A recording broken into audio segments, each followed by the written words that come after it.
میرے پاؤں سے میرے جسم میں منتقل ہو رہی تھی۔ واللہ عالم وہ کیا تھا، میں لاکھ کوشش کے باوجود منہ سے آواز تک نہ نکال سکی۔ میرے منہ سے سانس تک کھینچ لی گئی تھی۔ میں اس چادر میں اپنا دم گھٹتا ہوا محسوس کر رہی تھی کہ ایک دم فجر کی اذان کانوں میں پڑی، اور وہ جو بھی تھا میرے جسم سے ایسے نکلا کہ مجھے لگا کہ میری سانس واپس آ گئی ہے۔ میرے لیے وہ رات کسی عذاب سے کم نہ تھی۔ صبح سارا واقعہ میں نے گھر والوں کو بتایا۔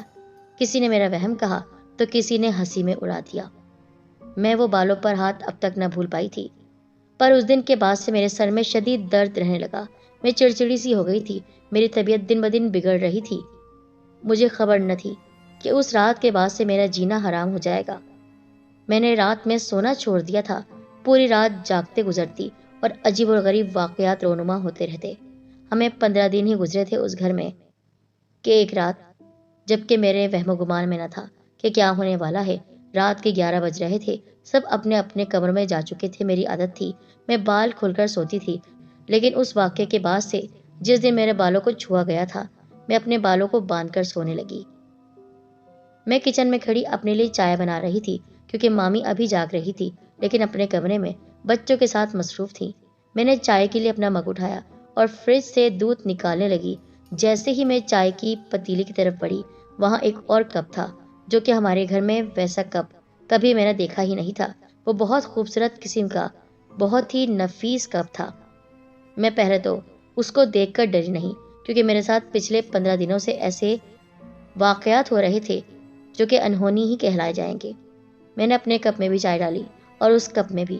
میں کچن سے جا چکی تھی، لائٹ بند کر کے اچانک مجھے محسوس ہوا میرے پیچھے کوئی چل رہا ہے، جیسے کوئی میرے بال چھو رہا ہے۔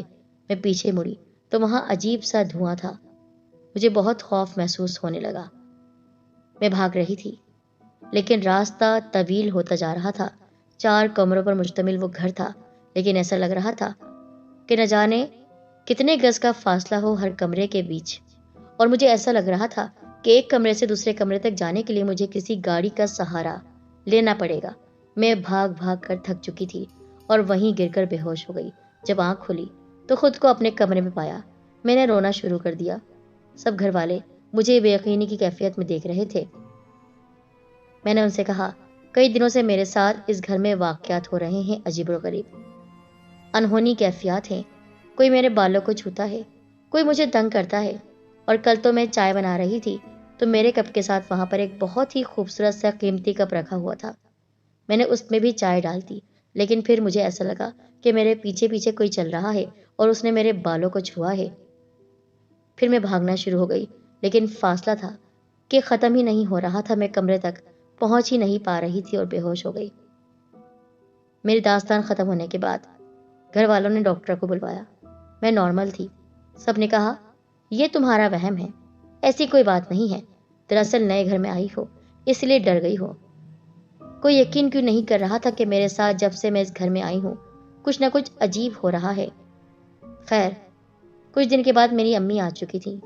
اب میں امی کے پاس سونے لگی کیونکہ اب مجھے بہت ہی خوف محسوس ہوتا تھا۔ یہ شام کا وقت تھا۔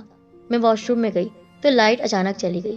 میں آواز دیتی رہی مگر کوئی نہیں سن رہا تھا۔ مجھے بالکل ویسا محسوس ہونے لگا کہ پورے گھر میں اکیلی ہوں اور کوئی نہیں ہے۔ میں زور سے چلاتی رہی، روتی رہی، مگر کوئی نہیں سنتا تھا۔ اچانک بلب جل اٹھا۔ میں نے دیکھا واش روم کے فرش پر خون ہی خون ہے۔ میں خوف کے مارے چیخنے لگی۔ جتنی مجھ میں جان تھی میں اتنا زیادہ حلق پھاڑ کر چیخ رہی تھی۔ میں رو رہی تھی مگر کوئی کیوں نہیں سن رہا تھا۔ اچانک میرے بال کسی کی گرفت میں آ چکے تھے۔ ایک خوفناک آواز نے مجھے اپنی طرف متوجہ کیا، اے حسین لڑکی، تم اپنے گھر والوں کو یہاں سے لے کر چلی جاؤ۔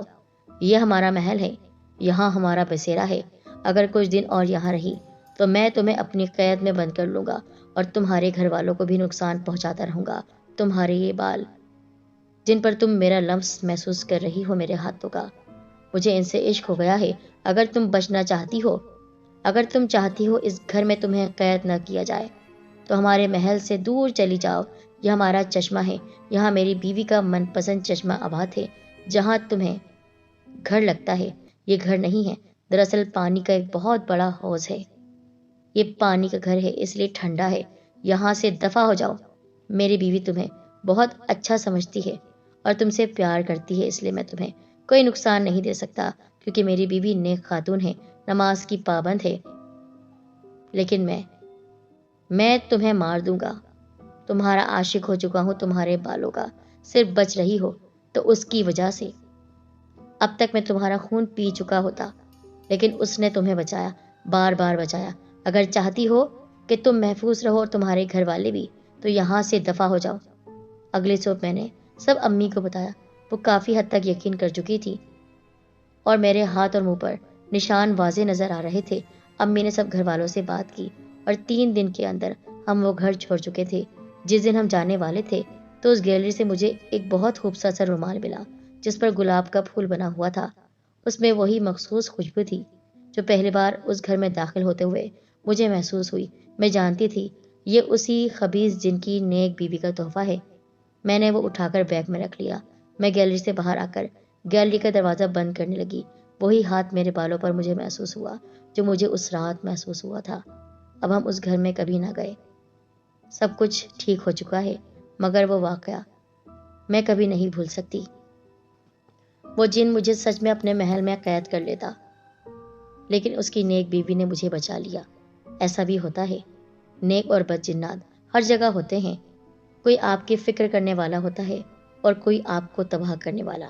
یہ مجھ پر اللہ کی کرم نوازی تھی کہ اس نیک جن ذاتی نے مجھے بچا لیا اپنے شوہر سے۔